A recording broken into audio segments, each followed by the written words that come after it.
Bismillah, walhamdulillah, wassalatu wassalamu ala rasulillah wa ala alihi wa sahbihi wa man walah, la hawla wa la quwwata illa billah. Allahumma anfa'na bima 'allamtana wa 'allimna ma yanfa'una wa zidna 'ilma wa shrah li sadri wa yassir li amri wahlul 'uqdatam min lisani yafqahu qawli. Amma ba'd. Ma'asyiral muslimin wal muslimat wal jamaah salat subuh yang dirahmati Allah Subhanahu wa taala. Marilah pada kesempatan yang sangat mulia ini tidak henti-hentinya kita panjatkan puja bersyukur kepada Allah Subhanahu wa taala yang senantiasa melimpahkan, mencurahkan rahmat hidayahnya kepada kita, dan di antara hidayah tersebut adalah membimbing kita untuk bisa melaksanakan kewajiban kita sebagai seorang muslim, yaitu melaksanakan sholat subuh. Alhamdulillah kita bisa kerjakan dengan cara berjamaah di awal waktu. Semoga ini sebagai pemberat timbangan kita kelak pada yaumul qiyamah. Allahumma amin. Shalawat dan salam tidak lupa kita aturkan kepada junjungan mulia Nabi Muhammad sallallahu alaihi wasallam. Semoga kita, keluarga kita, dan orang-orang yang kita cintai senantiasa berpegang teguh kepada sunnah-sunnah Rasulullah sallallahu alaihi wasallam. Masyaallah muslimin yang dirahmati Allah Subhanahu wa taala, mari di awal kajian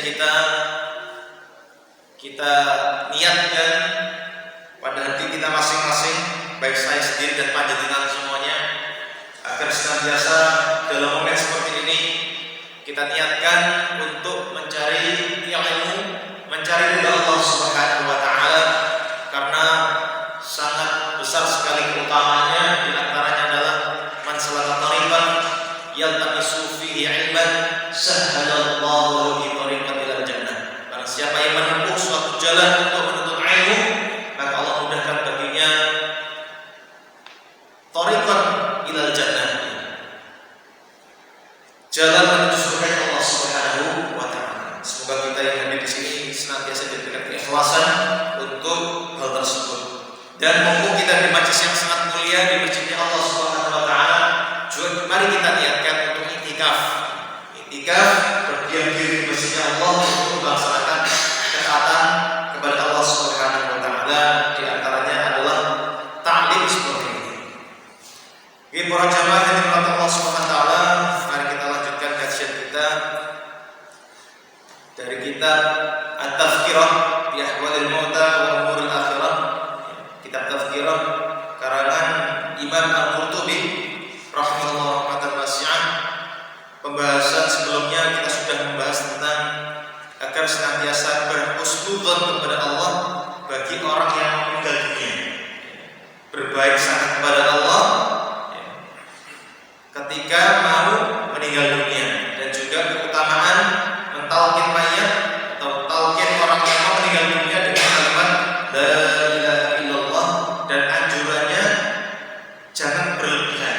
Kalau mereka sudah, atau orang yang mau meninggal dunia sudah mengucapkan lafaz tersebut, lafaz tauhid, tidak usah kita suruh untuk mengucapkan berkali-kali agar dia tidak bosan. Dan juga kemarin juga kita sudah membahas tentang bagaimana apa yang diucapkan ketika memejamkan mata, dan juga membahas tentang su'ul khatimah, akhir yang buruk, dan keterangan bahwasanya amal perbuatan itu ditentukan oleh amalan terakhirnya. Dan alhamdulillah insyaallah kita akan masuk ke bab baru. Hari ini pembahasannya adalah bab ma jaa fi rusulil maut qabla al-wafat. Bab tentang utusan-utusan kematian sebelum datangnya ajal kepada seseorang. Allah berfirman, a'udzubillahi minasyaitonir rajim. Bismillahirrahmanirrahim. Awalam nu'ammirkum ma yatadhakkaru fihi man tadhakkara wa ja'akumun nadhir. Awalam nu'ammirkum, bukankah kami telah memanjangkan umur Ma yatadzakkaru fihi man tadzakkar, untuk dapat berpikir bagi orang yang bisa memikirkan. Wa ja'akumun nadhir, dan telah datang kepada kalian peringatan. Di sini Allah menegaskan bahwasanya orang-orang yang dulu di dunia, yang sudah Allah beri umur yang panjang, akan tapi umur mereka tidak membuat mereka lebih dekat kepada Allah, sehingga Allah memberikan argumentasi kepada orang tersebut. Kenapa kamu tidak mau beriman kepada saya, kata Allah? Kenapa kamu tidak percaya terhadap utusan-utusan Allah? Padahal kami sudah, kata Allah, memanjangkan umur kalian. Ya, dengan umur yang panjang tersebut kalian bisa berpikir, bisa merenungkan, ya seperti itu. Dan telah datang kepada kalian an-nadhir, ya, pemberi peringatan. Para ulama menafsirkan an-nadhir di sini, yang memberi peringatan ini bermacam-macam. Ya, di sini disebutkan pendapat pertama adalah qila huwal Quran. Yang dimaksud pemberi peringatan tadi adalah Al-Qur'anul Karim, karena Al-Qur'an Karim berisikan tadi ayat-ayat Allah agar mengajak manusia kembali kepada jalan Allah Subhanahu wa taala. Bagi yang belum beriman diajak agar bisa beriman. Bagi yang sudah beriman diajak agar senantiasa istiqomah dalam agama Allah Subhanahu wa taala.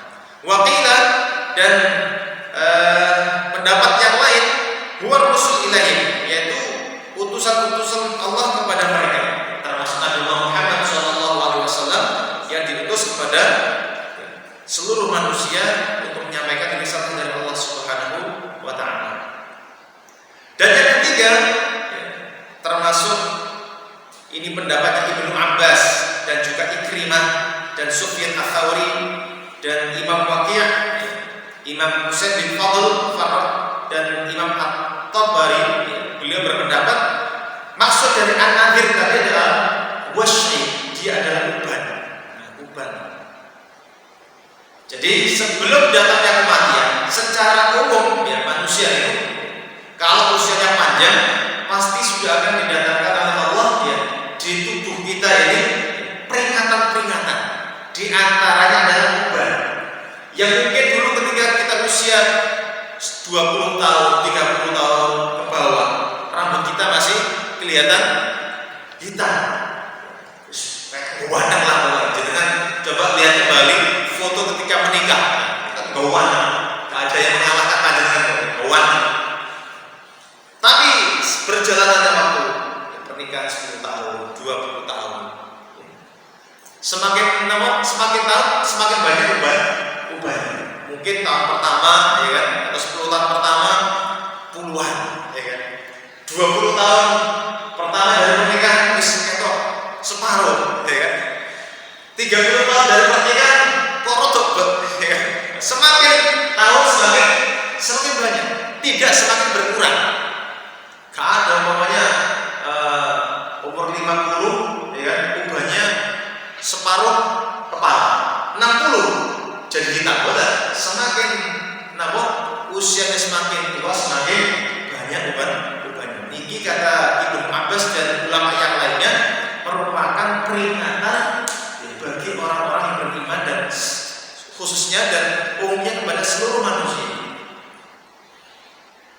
Yang keempat dikatakan bahwasanya an-nadhir tadi yang memberi peringatan adalah al-hummah, penyakit panas.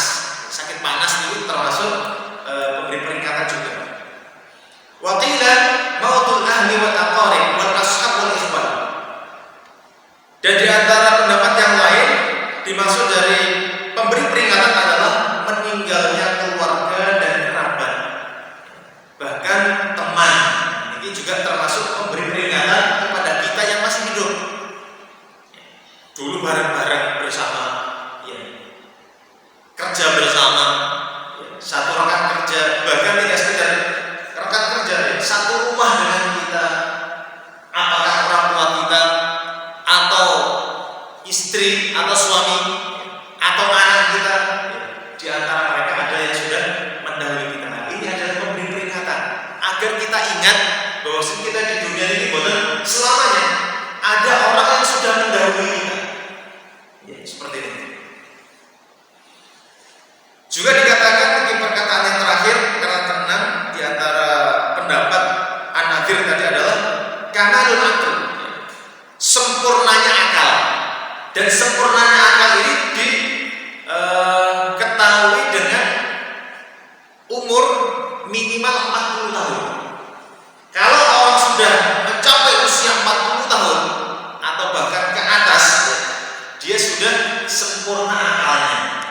Makanya kalau kita lihat kebanyakan Rasul Allah, kebanyakan utusan-utusan Allah diutus pada usia 40 tahun. Kebanyakan, meskipun ada 1-2 yang bodoh. Ya, kayak Nabi Isa, ya kan?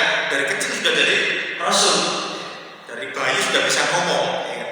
Tapi kebanyakan para Rasul yang lainnya itu usia 40 tahun sudah diangkat Allah menjadi Rasul. Seperti ini. Makanya juga disebutkan dalam surat Al-Ahqaf, ya, bagaimana orang itu ketika wabalahu arba'ina sanah, ketika mereka mencapai usia 40 tahun, ya, qala rabbi auzi'ni an ashkura ni'mataka. Mereka diminta untuk mensyukuri nikmat anugerah Allah yang sudah dia dapatkan. Termasuk, ya, mendapati usia atau mendapati orang tua yang masih sehat walafiat. Nah, ini perlu disyukuri. Oke. Para jamaah yang dirahmati Allah SWT, dalam suatu keterangan, ini kayaknya hadis dhaif, tapi ini sebagai penguat Allah, sebagai tambahan-tambahan Allah. Warada fil khabar, terdapat di suatu khabar, ba'dul anbiya qala limalakil maut, ada sebagian para nabi itu berkata kepada malaikat pencabut nyawa, malaikat sinten, malaikat maut atau malaikat Israel. Hal indaka rasul, wahai malaikat Israel atau wahai malaikat maut, apakah kamu mempunyai utusan-utusan, delegasi-delegasi, ya, yang ditugaskan, yang dikirimkan kepada orang yang mau meninggal dunia? Maka malaikat maut berkata, ya, ar-rusul katsirun, iya saya punya utusan-utusan kepada orang yang mau meninggal dunia, banyak sekali. Di antaranya apa? Iklanun, sakit, wal amrad, penyakit-penyakit tadi, wasyaid, termasuk ubah. Ini termasuk utusan-utusan malaikat maut yang dikirimkan kepada orang-orang yang mau meninggal dunia. Terus hati-hati sing sampun enten ubah ini sebagai peringatan. Ustaz, berarti orang yang belum berubah gak boleh siap-siap. Ya, secara umum, ya. Kematian ini tidak kita bisa tahu, tapi secara umum, ya kan, orang yang meninggal dunia dia sakit cinta Allah, bisa siapa saja. Tapi kalau sudah ada tanda-tanda tadi, harus kita lebih waspada. Wal humum, dan kekhawatiran, taghayyur sam' wal basar, berubahnya anggota atau indera pendengaran dan indera penglihatan. Bikin ketika ketika masih muda, kalau ada orang yang merupi di luar masjid itu dengar, ya, sangat ajar juga. Tapi saat ini kita boten dibengok nih, boten tidak dengar, tidak kedengaran. Dulu ketika masih muda belum pakai kacamata, ya. Tapi sekarang, ya, jangankan membaca, kadang-kadang tanpa kacamata pun ketika mau berjalan tak terang ini siapa, kan seperti ini. Sebagai peringatan atau utusan-utusan dari malaikat maut. Ya. Maka kata malaikat maut, ana ar-rasul alladzi laisa ba'di rasul. Saya, kata malaikat maut, adalah utusannya Allah yang mana tidak ada utusan setelah saya. Ya.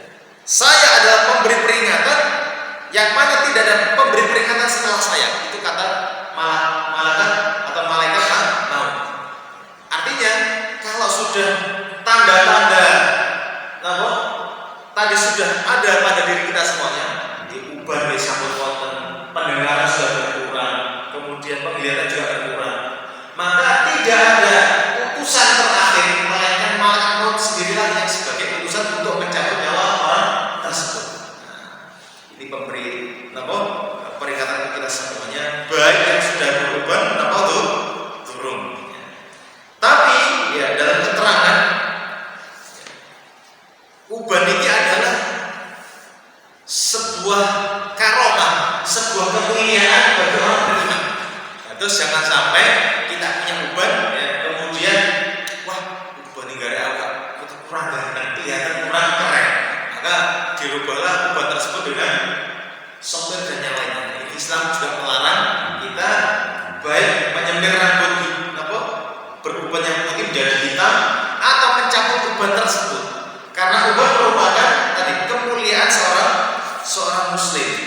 Makanya dalam sebuah hadis disebutkan, hadis riwayat Imam Tirmidzi dan Imam Nasai, man syaba syaibatan fil Islam, barang siapa yang beruban dalam keadaan Islam. Jadi ubannya itu muncul ketika dia sudah masuk Islam. Mungkin aja ada orang yang mungkin sebelumnya tidak atau non muslim, ya kan, belum beruban, pas masuk Islam beberapa tahun beruban. Ini maksudnya seperti itu. Barang siapa yang beruban dalam kondisi Islam, kanat lahu nuran yaumil qiyamah, maka uban-uban tersebut menjadi cahaya dia pada hari kiamat. Makanya ketika ada orang beriman yang beruban, ubannya nanti menjadi kilauan cahaya pada hari kiamat.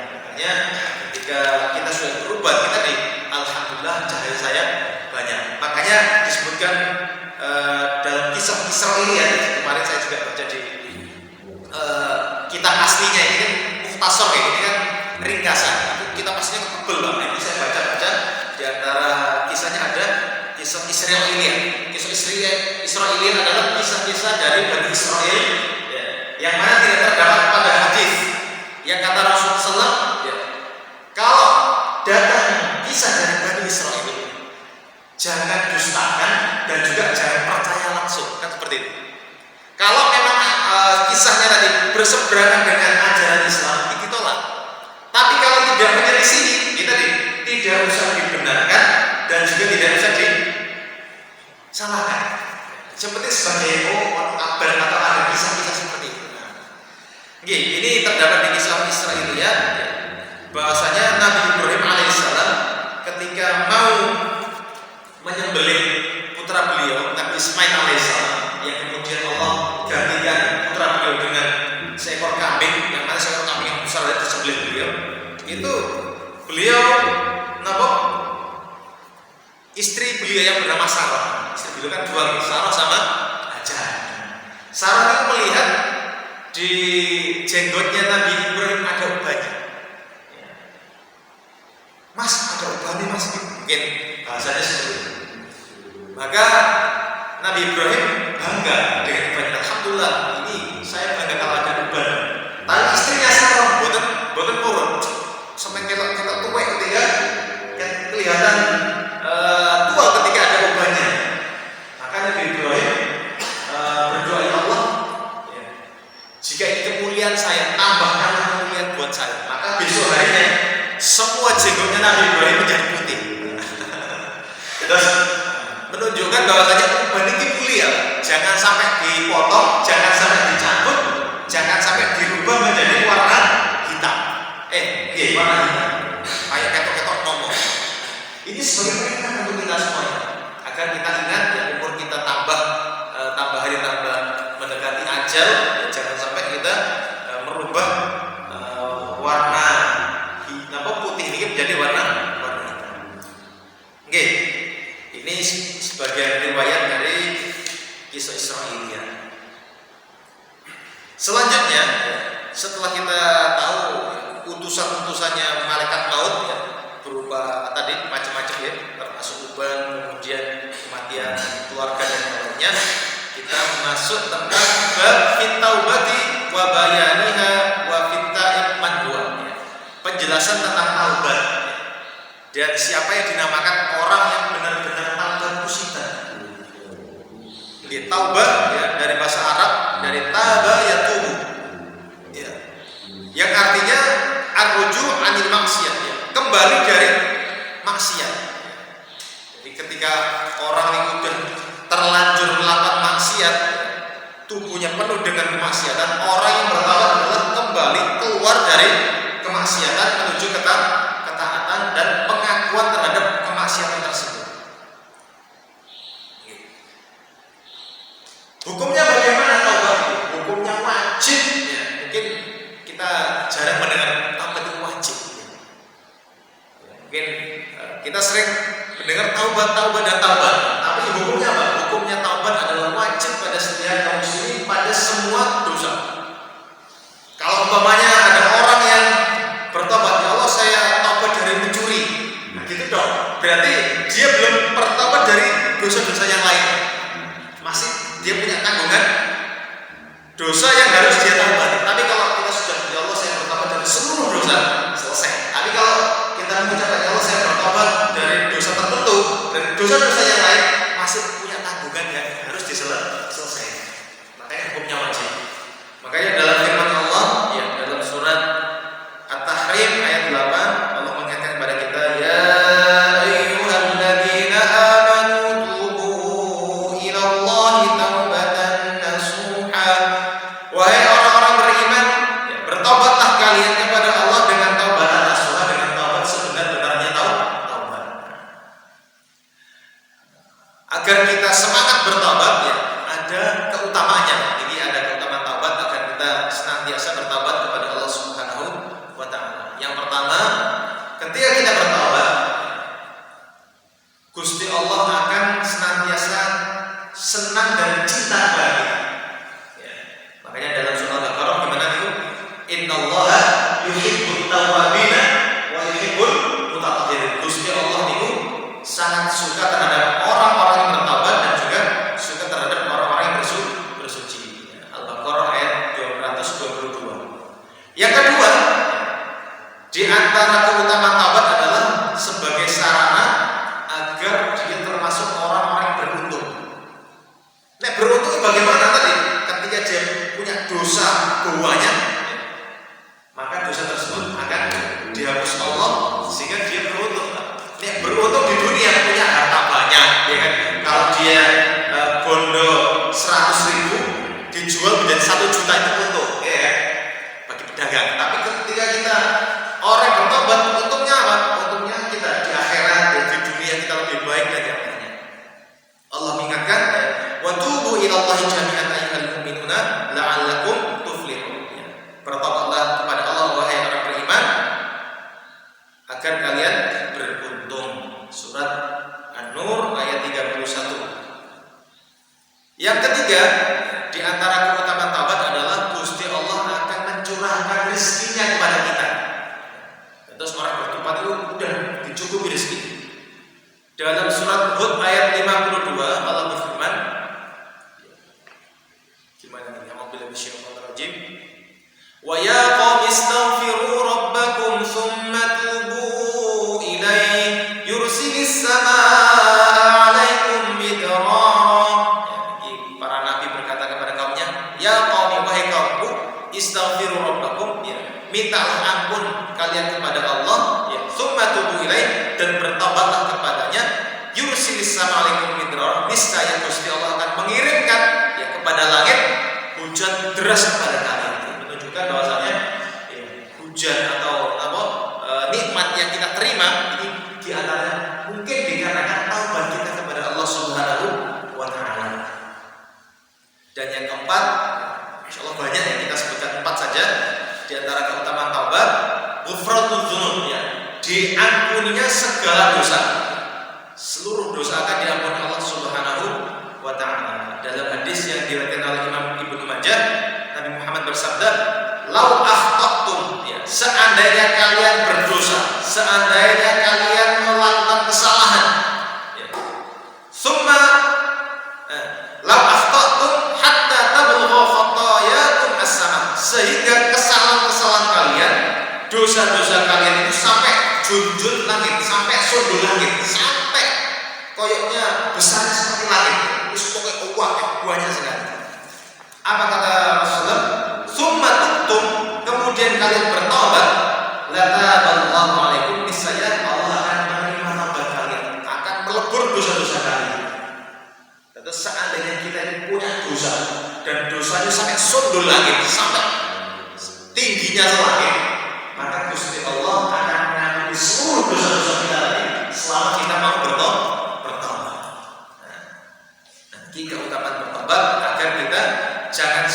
putus asa, kok pernah melakukan dosa-dosa besar, Gusti Allah ampuni. Bahkan dosa syirik akan lebur ketika kita bertobat sebelum mati. Nah, yang fatal adalah ada dosa syirik yang dilakukan, kemudian dia belum sempat bertobat dan meninggal dunia. Itu yang tidak diampuni Allah. Tapi ketika dia pernah menyebutkan Allah, kemudian dia bertobat dengan taubatan nasuha, maka seluruh dosa termasuk syirik akan diampuni Allah Subhanahu wa Ta'ala. Innallaha, gimana itu di surah An-Nisa? Innallaha yaghfiru astagfirullah. Innallaha la yaghfiru an yushraka bihi wa yaghfiru ma duna liman yasha. Gusti Allah tidak akan mengampuni dosa atau tidak akan mengampuni dosa syirik dan mengampuni dosa selain syirik. Seperti ini. Saya lupa ayat berapa di surat An-Nisa. Kemudian waktunya, kapan waktu taubat itu? Nabi Muhammad menyebutkan innallaha yaqbalu taubatal 'abdi ma lam yughargir. Gusti Allah niku sesungguhnya beliau mengampuni atau menerima taubat seseorang hamba selama hamba tersebut belum sakaratul maut, sebelum nyawa sampai di tenggorokan. Malam yughargir itu sebelum nyawa di tenggorokan. Kalau sudah di tenggorokan, ini tidak bisa diampuni Allah Subhanahu wa Ta'ala. Ya. Kata beliau, maksud dari malam yughargir adalah indal gharghara wa bulghul ar-ruh al-qalb yu'ayyin ma yasiru ilaihi min rahmatin aw hawa wa la tanfa' hinadin taubah wala iman. Ketika nyawa sudah di tenggorokan, malaikat maut sudah mulai nyambut sampai di tenggorokan tadi, maka tidak bermanfaat baginya taubat atau keimanan. Jadi kalau ada orang yang baru beriman saat nyawa berada di tenggorokan, maka tidak berfungsi imannya. Sebagaimana Fir'aun ketika sudah mau tenggelam, dia tambah nih, amantu, saya beriman terhadap Tuhannya Bani Israel, kan seperti itu. Nah, itu tidak berfungsi imannya Fir'aun. Dalam keterangan lain kita disebutkan, walaysat at-taubatu lil ladzina ya'maluna as-sayyi'at hatta idza hadara ahaduhumul maut qala inni tubtu al-an. Dan taubat itu tidak bisa diterima bagi orang-orang yang melakukan perbuatan sayyi'at, kesalahan-kesalahan, sehingga ketika datang kepada mereka kematian, dia mengucapkan inni tubtu al-an, saya sekarang mau taubat. Ini enggak boleh, karena tidak Fattaubatu mabsutatun lil 'abdi hatta yu'ayyid qabitul arwah wa dzalika 'indal ghamrati bil ruhi. Dan taubat ini waktunya sangat luas sekali, terbentang luas bagi seorang hamba sampai yu'ayyid qabitul arwah, sampai dia bisa melihat malaikat mencabut nyawa. Dan waktu tersebut adalah indal ghamrah, ketika dicabutnya roh, ketika di tenggorokan. Jadi orang yang mau meninggal dunia, Bapak Ibu yang dirahmati Allah, itu bisa melihat malaikat maut saat malaikat maut tadi mencabut nyawanya. Makanya disebutkan yu'ayyid itu melihat dengan mata. Jadi orang yang meninggal dunia itu bisa melihat malaikat maut dengan matanya. Dan itu kondisinya kapan? Indal gharghar, ketika nyawa sudah di tenggorokan. Kondisi seperti itu melihat malaikat maut seperti kondisi bisa menolong, ya kan? Dokter juga gak bisa apa-apa, dia sudah nyawanya udah di sini, dia melihat malaikat maut. Oke. Kemudian di sini disebutkan qablal mu'ayyanah lil malaikah was-saw. Disebutkan bahwasanya waktu taubat itu tadi terbentang luas sampai sebelum melihat malaikat maut dan kepayahan saat nafas. Jadi kalau udah nyawa di sini, Pak, kayak orang tenggelam, megap-megap seperti ini. Kepayahan ketika dia bernafas. Makanya taubat masih berlangsung ketika dia masih sehat seperti ini sampai sebelum nyawa di sini. Kalau umpamanya nyawanya masih di kaki, masih bisa. Karena dia masih dalam proses penyebutan nyawa. Tapi kalau udah nyawa di sini, pun boten bisa. Oke. Kemudian di sini disebutkan bahwasanya ini keterangan, bukan hadis tapi perkataan seorang tabi'in. Tabi'in itu muridnya para sahabat. Beliau adalah Hasan Al-Basri. Hasan Al-Basri termasuk seniornya tabi'in. Ya. Beliau pernah berkata seperti ini. Ini sebagai pengingat untuk kita semuanya agar kita waspada terhadap gangguan setan dan iblis, ya.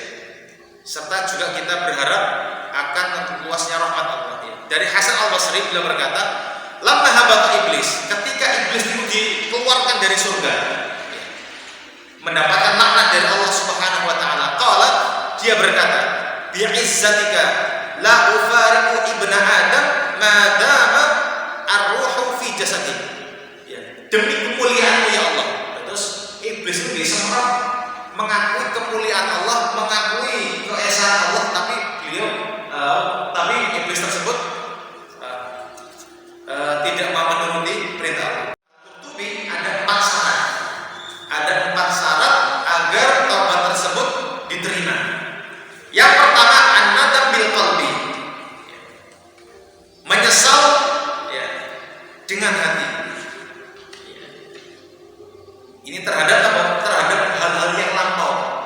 Kita pernah dosa apakah melalui lisan kita, mata kita, pendengaran kita, tangan kita, kaki kita. Yang penting penyesalan, ya, terhadap dosa-dosa yang lampau melalui hati kita, ya. Wal istighfar bil lisan, dan diucapkan dengan istighfar melalui lisan kita. Caranya seperti ini. Jadi menyesali perbuatan yang lampau dengan hati kita dan meminta ampun kepada Allah melalui lisan kita. Jadi tidak sekedar lisan awak, astagfirullahaladzim, la ilaha illallah wa atubu ilaih. Ya Allah, saya bertobat dengan lisan, bukan, harus dengan hati. Ya, penyesalannya harus muncul dalam hati dan juga diiringi istighfar, minta ampun kepada Allah melalui lisan. Makanya para ulama ketika ada orang yang istighfarnya cepet-cepet, bukan diambil. Makanya ada keterangan, ya, ruwiyah dari Hasan Al-Basri, seorang tabi'in tadi, itu beliau berkata, istighfaruna yahtaju ila istighfar. Istighfar kita yang kita ucapkan itu masih butuh istighfar lagi. Kenapa kok membutuhkan istighfar lagi? Karena ketika kita mengucapkan istighfar dengan cepat-cepat, tanpa ada perenungan, tanpa ada peresapan makna, tanpa dengan hati, seperti astagfirullah, targetnya 100 hari. Itu kata beliau, istighfar kita itu masih butuh istighfar lagi. Nah, itu kata Imam Hasan Al-Basri. Diriwayatkan pula ini di zamannya Ali bin Abi Thalib. Ali bin Abi Thalib ketika beliau menjadi khalifah keempat. Ketika beliau melihat seseorang yang mengucapkan gini, ra'a rajulan qad faragha min salatihi wa qala Allahumma inni astaghfiruka wa atubu ilaik. Ketika beliau melihat orang yang selesai sholat mengucapkan, ya Allah, saya minta ampun kepadamu dan bertobat kepadamu.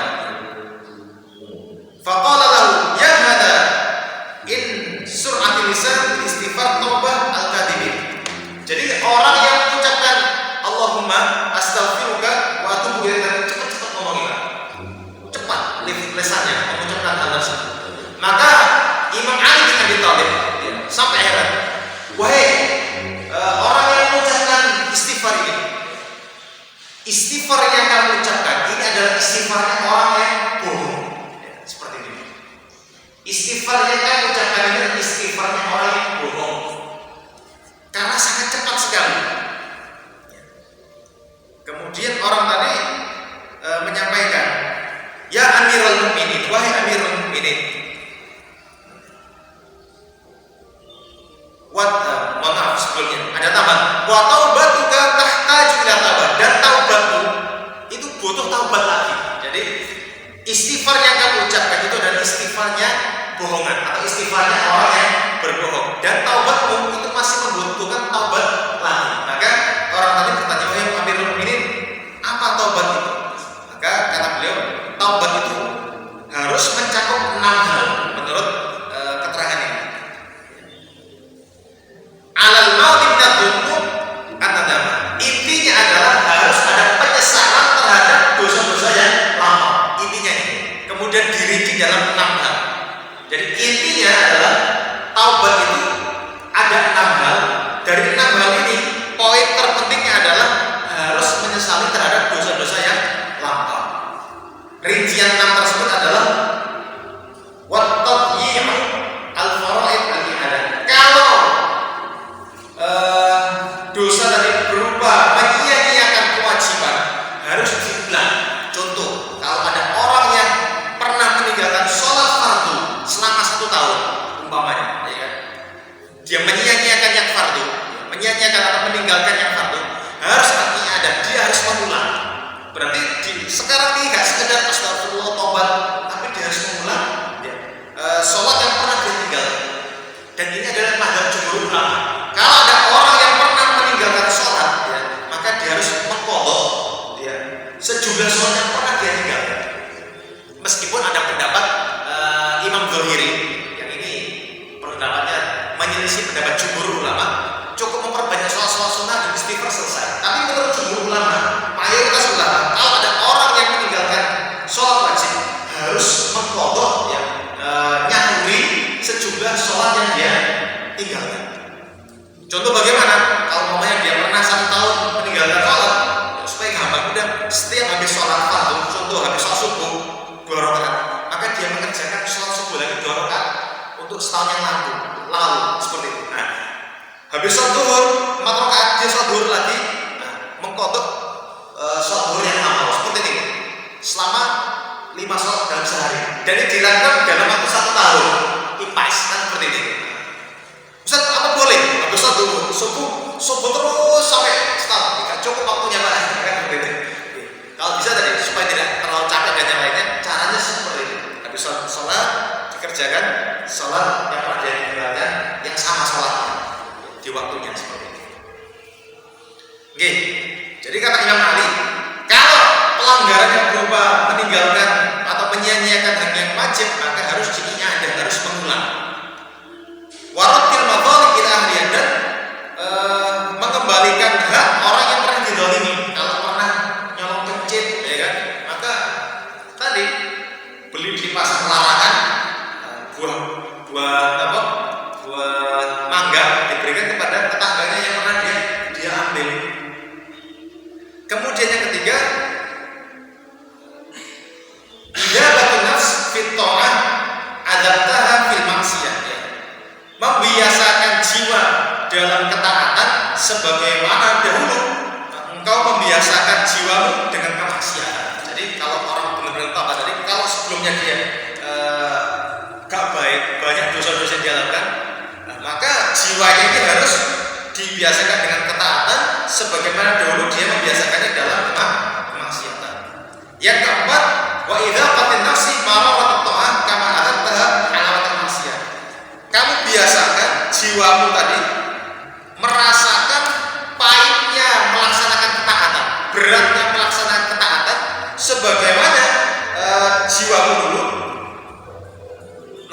merasakan nikmatnya kemaksiatan. Jadi maksiat juga enak-enak. Nah, sekarang sampai merasakan ya, kepayahan ketaatan, ya, pahitnya melaksanakan ketaatan seperti itu. Yang kelima, wa an tuzayyin nafsaka fi ta'atillah kama zayyataha fi maksiatillah. Kamu hiasi jiwamu dengan ketaatan kepada Allah sebagaimana kamu hiasi dirimu dalam kemaksiatan kepada Allah di tahun sebelumnya. Dan yang keenam, wal buka'u badalu kulli dhahikin dhahaktahu. Dan yang keenam adalah kamu harus menangis sebagai ganti dari tertawamu ketika melakukan dosa. Jadi 6 hal yang disampaikan oleh Imam Ali bin Abi Thalib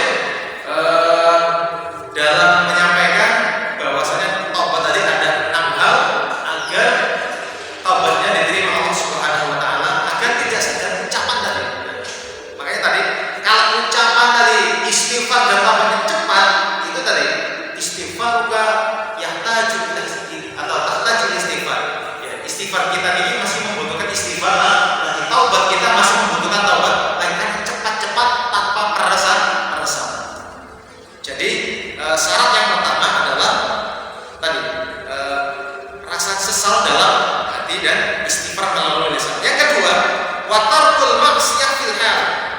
meninggalkan maksiat langsung pada saat tersebut.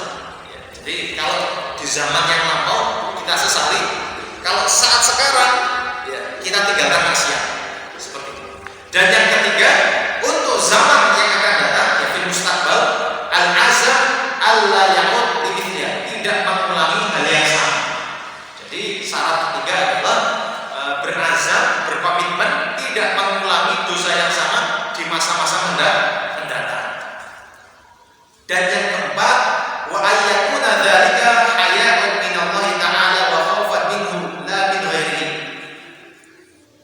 Taubat yang dia lakukan, ya tadi penyesalan dalam hati terhadap hal yang lampau, meninggalkan maksiat sekarang dan berkomitmen untuk tidak mengerjakan di tahun-tahun mendatang, niki karena haya'an minallah, malu kepada Allah dan takut kepadanya, bukan oleh unsur yang lainnya, bukan karena dilihat ustaz atau dilihat suami atau dilihat istri atau dilihat mertua, karena benar-benar ikhlas karena Allah Subhanahu wa taala.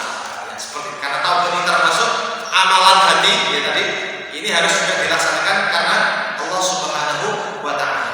Jika 4 syarat ini tidak terpenuhi satu saja, maka taubatnya tidak sah. Kata para ulama, harus 4 syarat harus jalan semuanya. Menyesali terhadap dalam hati, ya terhadap hal yang lampau, meninggalkan maksiat sekarang dan komitmen terhadap tidak melaksanakan di waktu-waktu mendatang.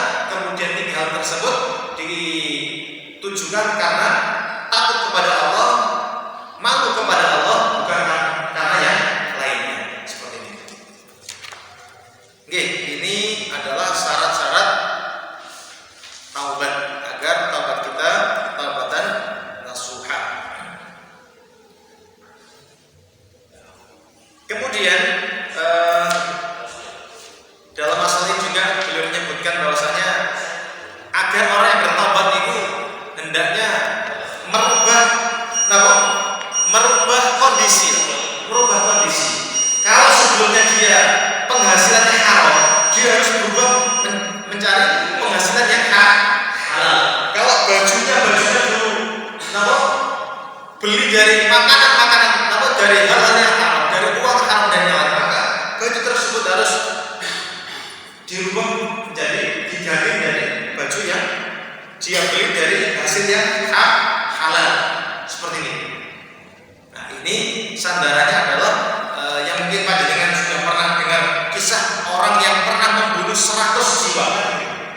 Orang yang sangat jahat sekali, sangat bengis sekali, ya sangat durjana sekali, sampai berani membunuh 100 orang. Yang 100 orang tersebut salah satunya adalah ahli ibadah. Maka dia datang kepada orang alim, orang yang sangat mengerti hukum-hukum Allah. Maka ketika dia bertanya, wahai seorang yang alim, apakah saya masih berkesempatan untuk bertaubat? Bisa, tapi syaratnya satu, sampai harus pindah dari tempat yang sampai huni menuju tempat desa yang di sana, karena di sana banyak orang yang soleh. Jadi syarat bertaubat kita adalah kita harus merubah posisi kita. Kalau sebelumnya lesan kita ini penuh dengan omongan kotor, maka dirubah dengan ucapan-ucapan dzikir. Seperti ini. Jadi taubat itu harus berubah dari satu kondisi ke kondisi yang lebih baik. Itu taubat. Tapi kalau tetap di situ, nggak bisa, akan berpotensi akan kembali lagi kepada posisi semula. Makanya dalam hadis orang yang membunuh 100 tadi, beliau disuruh pindah dari tempat yang kotor di desanya tadi menuju tempat yang lain, sehingga sebelum sampai di tempat yang dituju meninggal dunia. Sehingga malaikat rahmat dan malaikat adab royoan, ini bagian saya bawa ke surga. Enggak, ini bagian saya akan bawa ke neraka. Royoan, sampai Gusti Allah menurunkan satu malaikat untuk mengadili, ya, orang tersebut, apakah dia masuk neraka atau masuk ke surga. Nah, karena luasnya rahmat Allah, meskipun dia membunuh 100 orang, dia masuk surganya Allah SWT.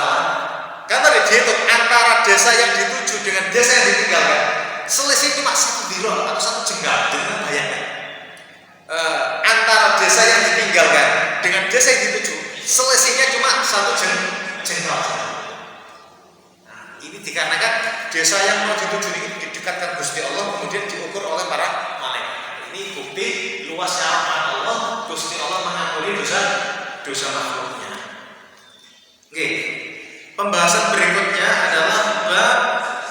takhruju ruhu 'abdin mu'minin aw kafirin hatta yubshir wa annahu yus'ab biha. Pembahasan tentang tidaklah roh atau jiwa seorang hamba baik mukmin atau kafir melainkan dia akan diberi kabar gembira atau kabar celaka ketika dia naik. Seperti ini. Ini ada hadisnya ini dari Abu Hurairah. Ini hadis riwayat Imam Muslim. Idza kharajat ruhul mu'min, jika roh seorang mukmin keluar dari jasadnya, cabut nyawa, sudah selesai, ya kan? Talaqaha malakani yus'idani biha, maka ada dua malaikat yang membawa roh tersebut untuk naik langit. Terus ketika rohnya tercabut keluar dari jasadnya, maka Gusti Allah mengutus dua malaikat yang dua malaikat ini membawa roh tersebut ke langit. Qala Hamad, yang perawi yang bernama Hamad mengatakan fadzakara min tibi riha wa dzakara bisnya. Maka perawi ini juga menyebutkan bahwasanya roh seorang mukmin yang meninggal tadi sangat wangi seperti wanginya minyak kasturi. Qala wa yaqulu ahlus sama, kemudian berkatalah penduduk langit, penduduk langit, para malaikat, ruhun thayyibah ja'at min qibalil ard sallallahu alaihi wa ala jasadin kunti ta'murinahu.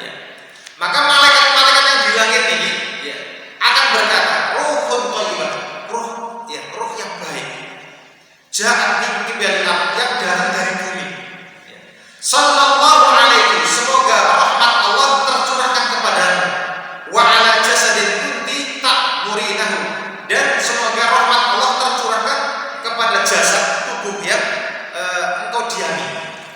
Nah, seperti ini doanya malaikat kepada roh yang diangkat ke langit tadi. Fayuntalaku bihi ila rabbi azza wa jalla, kemudian roh tadi dibawa menuju Allah subhanahu wa ta'ala. Summa yaqul intalaku bihi ila akhir ajal, kemudian dikatakan kembalilah kepada akhir ajal, kepada ajal yang akhir, kemudian kembali ke tubuhnya yang di kuburan tadi. Nanti insyaallah ada pembahasan hadis yang panjang masalah ini. Wa antal kafir, dan sesungguhnya orang kafir, idza kharaja ketika rohnya dikeluarkan, qala Hamad wa dzakara min natmiha wa dzakara la'na, maka ketika tubuhnya keluar dari rohnya keluar dari jasadnya, maka bau busuk menyengat, kemudian disebutkan laknat, wa yaqul ahlus sama ruhun khabithah, maka penduduk langit juga akan berkata ruhun khabithah, ini rohnya busuk sekali, baunya gak enak, menyengat sekali. Ja'at qibal, artinya datang dari bumi. Qala fa yuqalu intaliqu bi ila akhir ajal, maka tadi para malaikat-malaikatnya kemudian dikembalikan kepada tubuhnya yang dikubur, seperti ini. Ini menunjukkan bahwasanya roh seorang mukmin atau kafir yang baru meninggal dunia ini tidak mendekat dikubur, bahkan dia langsung diangkat di langit. Kalau orang mukmin baunya wangi, orang kafir baunya sangat menyengat, tidak enak sekali, seperti ini. Dia juga disebutkan hadis Imam Bukhari, man ahabba liqa Allah ahabba liqa, barang siapa yang suka bertemu Allah, berjumpa dengan Allah, Allah juga suka bertemu dengan orang tersebut. Wa man kariha liqa Allah kariha Allah liqa, dan barang siapa yang tidak suka ketemu Allah, maka Allah juga tidak suka ketemu orang tersebut. Maka Siti Aisyah atau istri-istri Rasulullah yang lainnya itu berkata, inna lanakrahul maut ya Rasulullah, kita itu manusia yang hidup nih, semuanya tidak suka terhadap kematian. Coba saya panjenengan mau ditawari orang, sampai ingin urip atau hidup, kan? Ingin hidup atau mati? Pasti ingin hidup, gak mungkin ingin mati. Pasti kita semuanya menginginkan kehidupan. Makanya Siti Aisyah ketika mendengar sabda Rasul tadi jaga, makanya beliau menyampaikan, ya Rasulullah, kami semuanya gak suka terhadap kematian. Seandainya kita dipilih mau hidup atau mati, pasti kita pilih hidup, seperti ini. Maka Nabi Muhammad menjawab, qala laisa bukan seperti itu pemahamannya. Walakin al-mu'min idza hadara al-maut busyira bi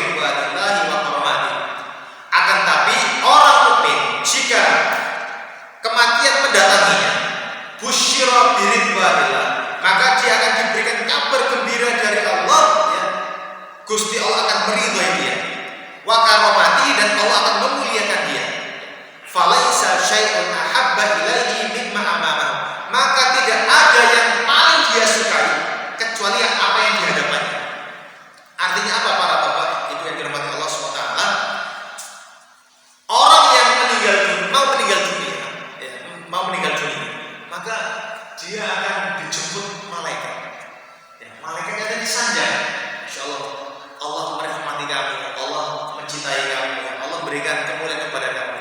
Kemudian ditunjukkan kepada dia pahala-pahala yang sudah pernah dia lakukan. Pahala sholatnya, pahala zakatnya, semuanya ditampakkan semuanya. Sehingga dia tambah senang gitu kan. Ketika melihat pahala-pahalanya banyak, kedudukan di surga, dia semakin senang terhadap yang dituju tadi di depannya, maka dia senang sekali. Nah, itu maksudnya. Fa'ahabba liqa Allah, maka orang tersebut sangat ingin senang bertemu kepada Allah.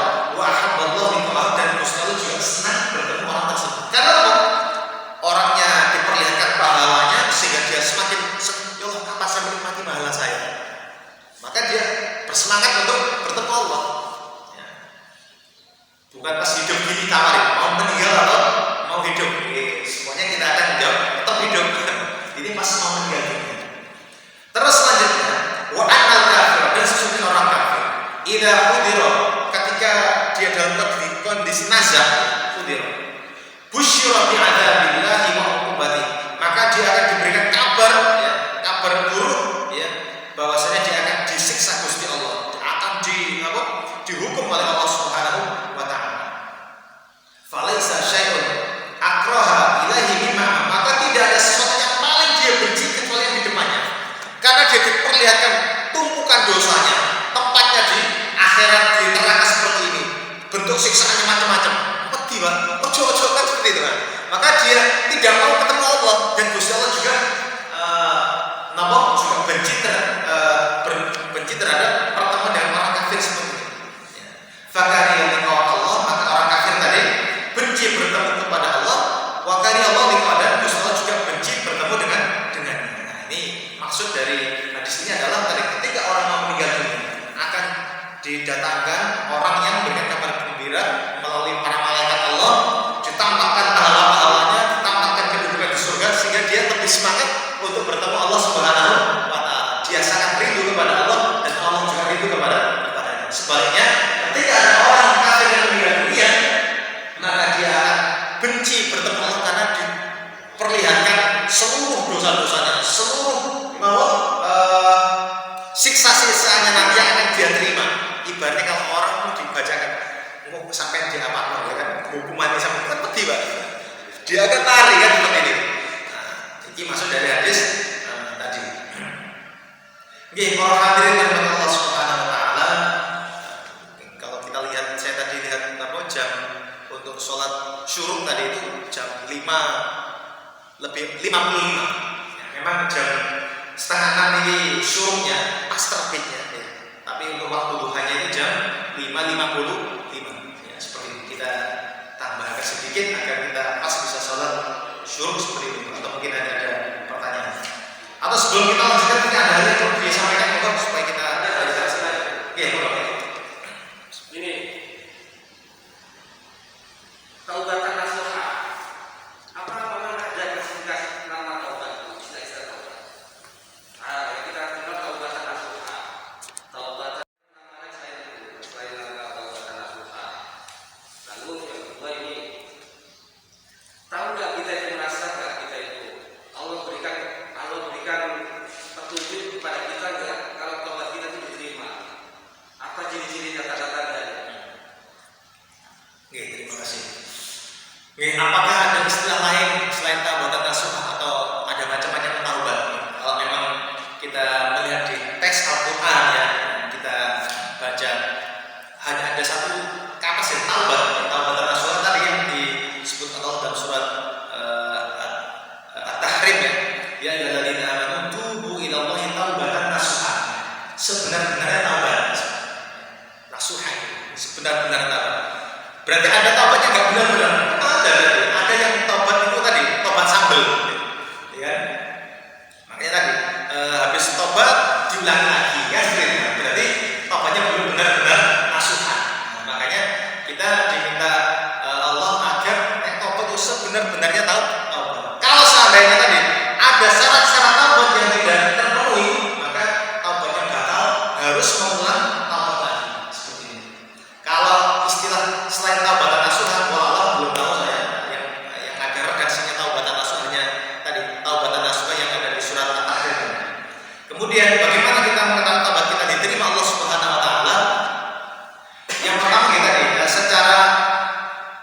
secara ilmu Allah kita memang nggak tahu apakah benar taubat kita diterima. Jangankan taubat, sholat kita, ya kan, ibadah kita nggak tahu apakah kita diterima, kan seperti itu. Tapi kita kan berhusnudzon, ya, berhusnudzon, mudah-mudahan amal soleh kita diterima Allah Subhanahu wa Ta'ala, termasuk taubat tadi, taubat termasuk tadi. Yang penting kita berusaha melengkapi empat komponen taubat yang disampaikan oleh Imam Qurtubi tadi. Penyesalan dalam hati diiringi dengan istighfar dalam lisan, kan seperti itu. Kemudian meninggalkan maksiat sekarang juga dan komitmen tidak mengulangi di masa mendatang. Dan tiga ini dilakukan ikhlas karena Allah Subhanahu wa Ta'ala. Ini aja yang kita jaga seperti ini. Kalau seandainya ada yang kita mengulangi lagi, berarti perlu tajdid taubat. Kita adakan taubat yang baru lagi untuk menguatkan yang sebelumnya. Oke, seperti itu. Seperti yang saya. Oke. Kalau orang yang sudah kita pernah zalim itu sudah meninggal, pernah kita berbuat salah kepada seseorang, tapi orang yang sudah meninggal, kita belum minta maaf. Oke. Bagaimana ketika kalau yang tadi katakan dari seorang hamba kepada Allah Subhanahu wa Ta'ala. Bagaimana taubatnya seorang hamba kepada hamba yang lain yang mana dia pernah melakukan kesalahan terhadap hamba tersebut. Kan seperti itu. Yang saya temukan di beberapa kitab, ya, itu bisa dilakukan diantaranya adalah kita memintakan ampun kepada Allah terhadap orang yang kita zalimi. Ya Allah, ampunilah fulan bin fulan. Ya Allah, rahmatlah fulan bin fulan, seperti itu. Kalau berupa harta, ya kan, berupa harta, maka kita bersedekah, ya, berinfak atas nama fulan yang meninggal dunia tadi. Seperti ini. Jadi nyambungnya seperti itu. Sehingga nanti impas, ya, impas. Oke, insyaallah seperti itu. Allah Monggo begitu. Ya, ya saya kan tadi di sekitar Salatul Maut tadi Ustaz. Itu peran kalimat tahlil tadi itu belum disebutkan di situ ya. Tarik roh tadi itu. Nah, kan bisikan kalimat tahlil ya. Nah, itu tadi belum dijelaskan. Apakah itu bagaimana penjelasan di kitab Imam Qurtubi ini Ustaz? Nah, itu. Terima kasih. Oke, terima kasih. Untuk masalah tahlil ya mungkin di pertemuan sebelumnya ya. Jadi ketika orang itu mengalami sakaratul maut, maka bagi orang yang di sekitarnya, di keluarganya tadi, hendaknya mentalkin dengan kalimat tauhid. Mentalkin ini tadi kita mengucapkan tujuannya agar diikuti oleh yang mau meninggal dunia. Harapannya orang yang meninggal dunia tadi meninggalnya mengucapkan kalimat tauhid itu, dan kalimat tersebut kalimat terakhir yang dia ucapkan, kan seperti ini. Ya kita ucapkan la ilaha illallah. Ayo Pak diikuti Pak, seperti itu. Kalau dia sudah mengucapkan, sudah stop, kita tidak usah mengucapkan lagi, sudah cukup. Kecuali kalau dia minta air, berarti kan ada ucapan selain kata la ilaha. Habis minum air, kita tuntun lagi. Ayo kita ucapkan lagi la ilaha illallah, seperti itu. Kalau udah selesai, kemudian pas sudah meninggal dunia, berarti dia sudah mengucapkan kalimat tauhid dengan kalimat tauhid, dan insya Allah harapannya tadi dia akan dihapuskan segala dosanya oleh Allah Subhanahu wa Ta'ala. Jadi seperti itu. Untuk kalimat Allah yang bisa.